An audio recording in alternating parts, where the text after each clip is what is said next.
વાવથરા જિલ્લામાં વરસાદ ખેંચાઈ જતા પાણીની સમસ્યા સર્જાઈ છે. લીલો ઘાસચારો તૈયાર ન થતા પશુપાલકોને બજારમાંથી મોંઘા ભાવે ઘાસચારો ખરીદવાની ફરજ પડી રહી છે. એક તરફ ઘાસચારાના ભાવમાં સતત વધારો થઈ રહ્યો છે, બીજી તરફ નર્મદા નહેરની માઇનોર અને ડિસ્ટ્રીબ્યુટરી કેનાલોમાં પાણી ન છોડાતા સ્થિતિ વધુ ગંભીર બની છે. સિંચાઈના પાણીના અભાવે લીલા ચારાની આશા પણ ઓછી થઈ રહી છે. સ્થાનિક પશુપાલકોનું કહેવું છે કે વધતા ખર્ચના કારણે તેમની આર્થિક સ્થિતિ પર સીધી અસર પડી રહી છે. તેઓ સરકાર અને નર્મદા નિગમ સમક્ષ તાત્કાલિક કેનાલોમાં પાણી છોડવાની માંગ કરી રહ્યા છે.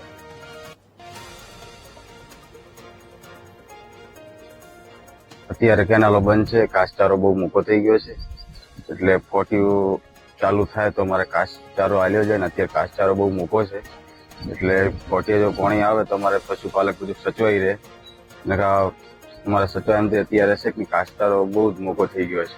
અત્યારે જે વરસાદની સિઝન છે પણ હજી સુધી ખેડૂતોને કોઈ પણ વરસાદ થયો નથી, એટલે અત્યારે ખેડૂતોની હાલત બહુ કફોડ થઈ ગઈ છે અને પશુપાલનોને જેવી રીતે કે ઘાસચારાની ખૂબ અત્યારે જરૂર છે.